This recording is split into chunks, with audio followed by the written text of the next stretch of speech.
आज का प्रातः क्लास है 20 दिसंबर 1968। रूहानी बच्चों को बाप बैठ करके पढ़ाते हैं। जिस्मानी स्टेज में रहने वाले बच्चों को नहीं पढ़ाते हैं और बैठ करके ही पढ़ाते हैं, कोई खड़े होके नहीं पढ़ाते। क्या मतलब हुआ? माना कोई मुकर्रर रथ में बैठ करके पढ़ाते हैं या तो टेम्परेरी रथ में भी बैठ के पढ़ाते हैं। और ये तो सभी बच्चे जानते हैं। अभी पूछते हैं कि योग जिसको याद कहा जाता है, जैसे कहा जाता है ना, प्रारब्ध बड़ी या पुरुषार्थ बड़ा, ऐसे ये भी पूछना होता है कि योग जिसको यादगिरी कहा जाता है वो बड़ा या ज्ञान बड़ा? पूछना तो पड़ता है ना। तो यूं भी ऐसे पूछ सकते हैं कि आत्मा बड़ा या शरीर बड़ा?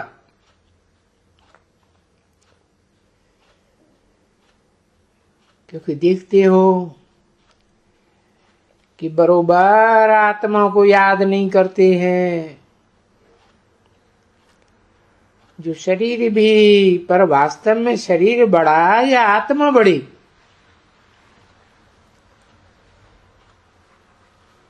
इसे ये भी बाप पूछते हैं कि याद बड़ी या ज्ञान बड़ा? तुम्हारा क्या विचार होता है? तो किसी ने कहा याद बड़ी। याद बड़ी? क्यों याद बड़ी? किसी ने कहा उसमें ही तो मेहनत है, याद से ही तो ये आत्मा पावन बनती है। हाँ, क्योंकि मुख्य बात है पवित्र रहने की। और जितना याद करते जाएंगे आत्मा पवित्र बनती जाएगी, अपवित्रता खलास होती जाएगी, क्योंकि पाप भस्म होते जाएंगे।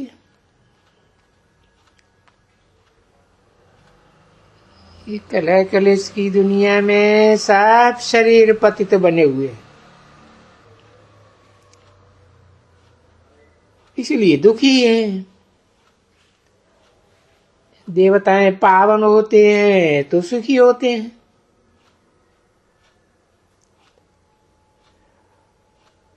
तो ये दुखी जब तक याद न करें तो पावन बने ही नहीं और फिर सुखी बने ही नहीं।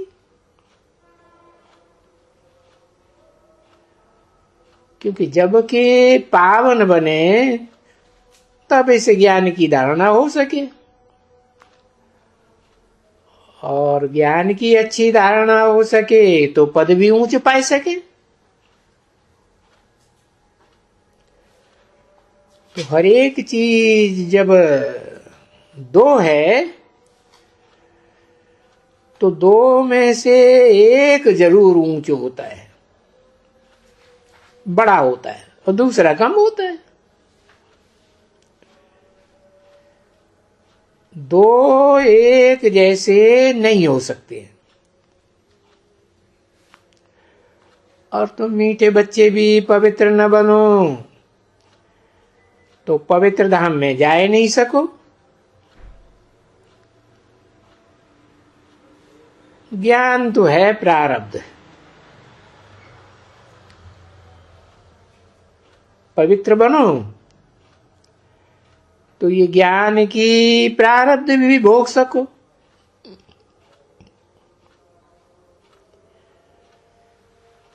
तो ये बैठ करके अपने से विचार करना होता है।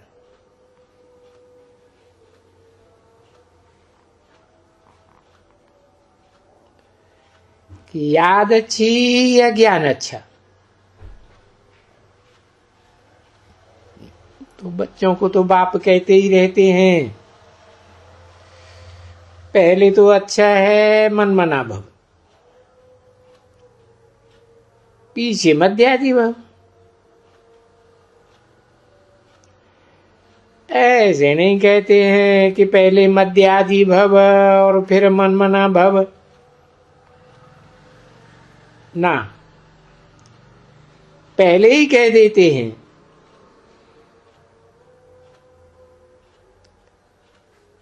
मन मना भव पीछे मध्यादि भव।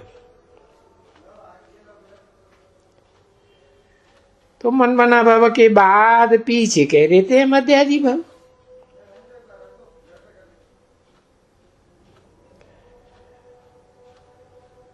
तो आगे पीछे अक्षर तो कहने ही पड़ते हैं ना, ये वर्षंस।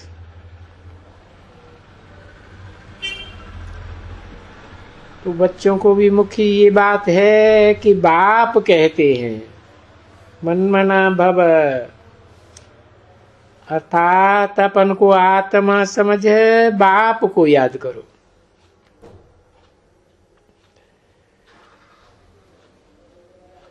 अभी बाप, इस बाप को याद करो, ये तो तुम ही समझा सकते हो, और तो कोई भी मनुष्य नहीं समझा सकते। भले कहते भी हैं बाप, फादर कहते भी हैं, बेहद का फादर भी कहते हैं, और सभी ब्रदर्स वो भी कई कई जानते हैं। ऐसे नहीं है कि कोई नहीं जानते हैं, सभी जानते हैं कि सबका दाता तो वो एक राम। तो क्या सबका दाता राम? भाई सबको सुखदाता राम, सुखदाता राम। कभी कोई ऐसे कहेगा नहीं कि दुखदाता राम। बाकी वो राम नहीं है जिसे कहते हैं रघुपति राघव राजा राम, नहीं, ये तो बाबा ही कहेंगे।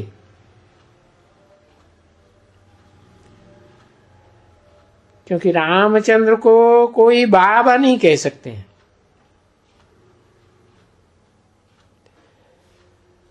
और एक तो बाबा शरीरधारी को कहते हैं, दूसरा फिर अशरीरी को कहते हैं।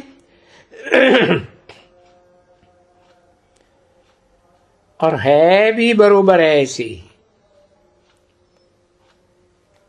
पहले पहले अशरीरी है, पीछे आत्मा शरीर लेती है।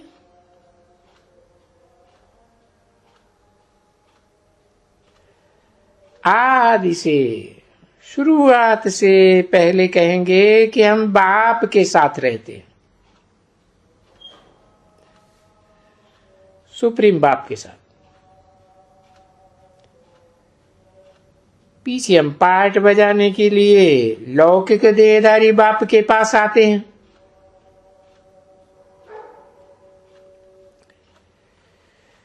कि अभी तुम बच्चों को यही सभी बातें सीखनी है। अभी वो जो अंग्रेजी, हिंदी और नौकरी की MA, BA, LLB वो सभी भूल जाना पड़ता है।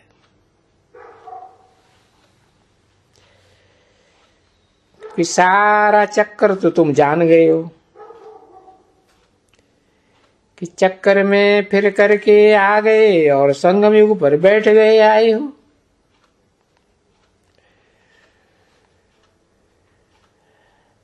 अभी तुम्हारे कोई भी ये नहीं जानते हैं कि ये संगम युग है और हमको नई दुनिया में जाना है। जरूर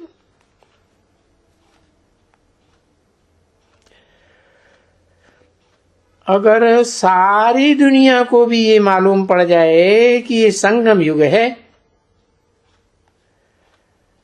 और पुरानी दुनिया खत्म होती है, नई दुनिया आती है, सत्युग में जाना है, तो जरूर नई दुनिया के लिए उनको दैवी गुण भी धारण करने पड़े और पावन भी बनना पड़े।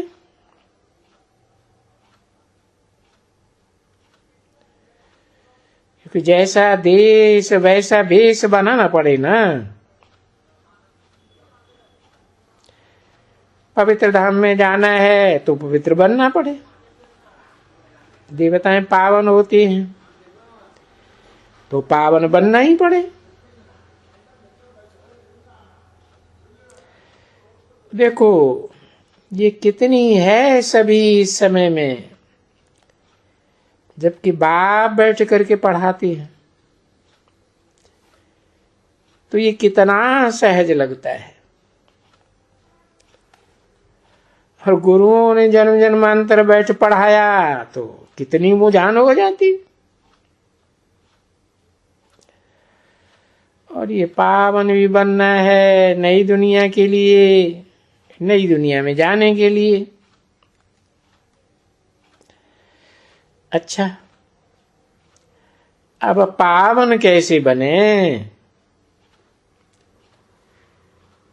तो बाप को याद भी जरूर करना है और पूरा अंत तक याद करना है। कहाँ तक याद करना है कि जब तक सारे पाप कट जावे।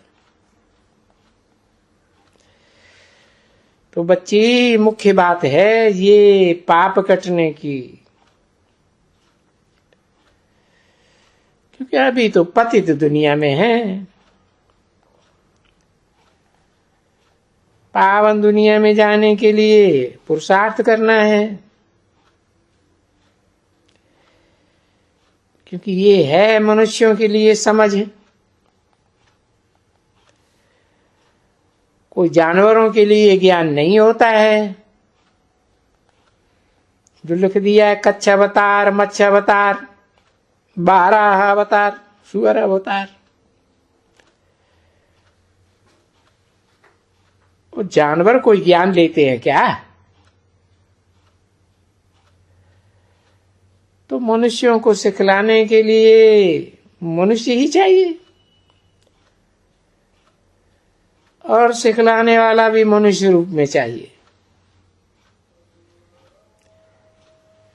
क्योंकि मनुष्य को व मनुष्य की आत्मा को अभी तो हम फिर से जानते हैं कि हम सो का अर्थ क्या है। हम आत्मा सो देवता शरीरधारी थे, पीछे वो सुख भोगते भोगते उतरते आए। अभी बच्चों को बाप ने आकर के समझाया कि बच्चे फिर देवी देवता बनने का है। अभी फिर वही बात हुई कि याद करो मुझे, याद करोगे तो पावन बनोगे। इसलिए इसको कहा ही जाता है योगाग्नि से पावन बनोगे। तुम्हारा जो भी पाप है, जो भी खाद है, वो सभी खत्म हो जाएगी। अभी तो पतित हो ना, तो पाप वो विकार सब मिट जाएंगे। अगर तुम मुझे अपने बाप को याद करते रहेंगे तो तुम आत्मा हो ना, शरीर तो नहीं हो। शरीर तो विनाशी है, तुम अविनाशी आत्मा हो। तो अविनाशी आत्मा अपने अविनाशी बाप को याद करे। अभी ये कितनी दफा बाप ने आकर के ये बच्चों को समझाया है, और आकर के ये नॉलेज दी है। 30 दिसंबर 1968 की प्रातः क्लास का दूसरा पेज। और ये नॉलेज है ना, तो अभी तुम जानते हो कि इसकी तो अनगिनत पॉइंट हैं, ये गिनती कर ही नहीं सकते हैं। ऐसे ही कहेंगे पता भी नहीं है, क्योंकि इतना याद तो नहीं हो सकते, क्योंकि ये ड्रामा की इसकी अंत तो होती ही नहीं है। ये चली आती है। कोई पूछे भाई कब से चली आती है?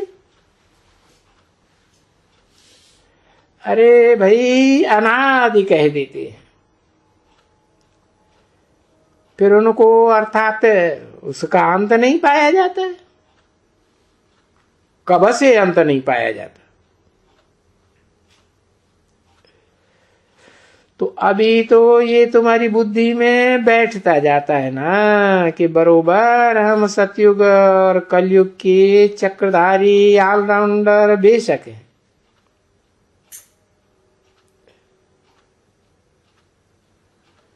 तो भी बुद्धि में आता है कि सभी ऑलराउंडर नहीं हो सकते हैं,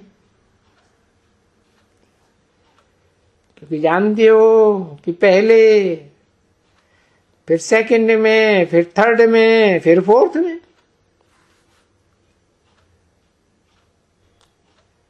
तो इन सब को फर्स्ट, सेकंड, थर्ड, फोर्थ वगैरह वगैरह कोई भी हो, सिवाय तुम्हारे सो भी जो अच्छी तरह से विजयमाला में पिरोए जाएंगे, फिर भी विजयमाला में पिरोए तो जाएंगे, उनमें भी सूर्यवंशी और चंद्रवंशी तो बनते हो, क्योंकि विजयमाला में कोई सूर्यवंशी तो कोई चंद्रवंशी, पर बनना तो है ना। और ये भी तो जानते हो जो कल्प पहले सूर्यवंशी बने होंगे वो फिर बनेंगे, तो उन सूर्यवंशियों के पुरुषार्थ को हम अच्छी तरह से समझ सकते हैं। हाँ, ये कहेंगे कि अभी थोड़ा समझते हैं, आगे जास्ती समझेंगे, क्योंकि अभी थोड़ा समझते हैं। ये ब्राह्मणी अच्छा होशियार है तो अच्छा समझा सकती है, ये ब्राह्मणी सेकंड नंबर की है, तो क्लास में तो फर्स्ट, सेकंड, थर्ड होते हैं ना, स्टूडेंट्स भी होते हैं। अभी ऐसे ही कहेंगे कि मम्मा अच्छी समझाने वाली ब्राह्मणी थी, उसका बड़ा मीठा आवाज भी था और समझाती भी अच्छा थी। जहां मम्मा जाती थी तो बहुत यहां वहां से सब जगह से आ जाते थे। जैसे अभी भी कोई सन्यासी या विद्वान है, अच्छी तरह से सुनाते हैं तो कितने ढेर आकर के उनसे मिलते हैं। तो सबके लिए तो कोई ढेर नहीं आते हैं ना, सब अच्छे ऐसे विद्वान सन्यासी तो नहीं होते हैं, कोई के लिए तो बहुत आते हैं, कोई के लिए सेकंड नंबर में, थर्ड नंबर में, ऐसे होते हैं ना।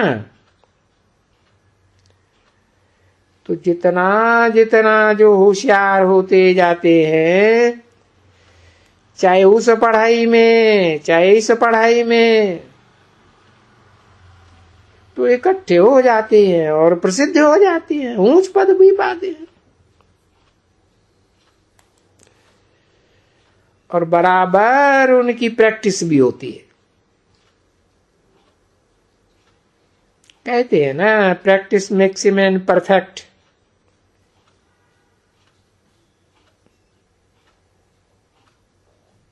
देखो, तुमको अब बाप प्रैक्टिस कराए रहे हैं, ऊंचे से ऊंचा बाप है ना। ऐसी प्रैक्टिस करने के लिए तुमको अभी श्रीमत मिल रही है। तो श्रीमत से भी देखो, मत तो सबको एक ही देने वाला है, फिर भी देखो मत की धारणा करने में नंबरवार कितना वास्ट डिफरेंट हो जाता है। तो बाप तो ऐसे बच्चों को कहेंगे ना, श्रीमत पर अच्छी तरह से जो श्रीमत सुनाते हैं, समझाते हैं, उसको धारण करो, खुद भी धारण करो और दूसरों को भी धारण कराओ। अभी तुमको धारणा क्या करनी है, ये तो समझा दिया है कि पूछा जाता है कि रचयिता को जानते हो? अच्छा, अभी तुम ये जानते हो कि सिवाय तुम्हारे और कोई भी रचयिता को नहीं जानते हैं।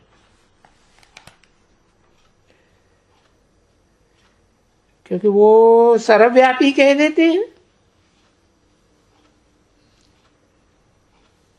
बुद्धि में फिर बैठा है ना तुम्हारे, तो ये याद रहना चाहिए ना बच्चों, जो वस्तु है बच्चों में, जो धारणा है, जो नॉलेज है, तो वो होनी ही चाहिए ना। बाप के पास है तो उनको कहा जाता है ज्ञान का सागर, सुख का सागर है, शांति का सागर है। अरे पुरानी दुनिया नई दुनिया को स्थापना करके पुरानी दुनिया का विनाश कराते हैं। तो करण करावनहार है ना, स्थापना करते भी है और विनाश कराते भी है। खुद नहीं कराते, करते हैं विनाश। खुद विनाश करें तो दोष आ जावे।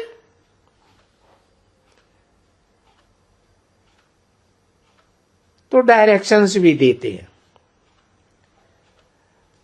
और स्थापना विनाश का काम भी होता है। तो ये करण करावनहार की ड्रामा में नूद है जरूर। अभी तुम बच्चों की बुद्धि में ये भी जरूर है, तुम बच्चों की बुद्धि में है कि इस समय में नई दुनिया स्थापन हो रही है और नई दुनिया की स्थापना कौन कर रहे हैं? हम कर रहे हैं।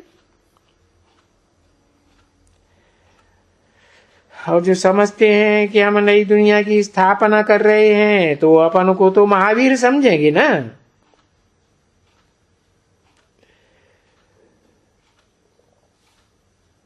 और ये जो भी कमांडर है या चीफ है, मार्शल हैं, वगैरह वगैरह जो भी है, तो तुम्हारी भी तो ये रूहानी सेना है ना। जैसे और देखो ये है भी बरोबर। जो गाया जाता है शिव शक्ति सेना, पांडव सेना,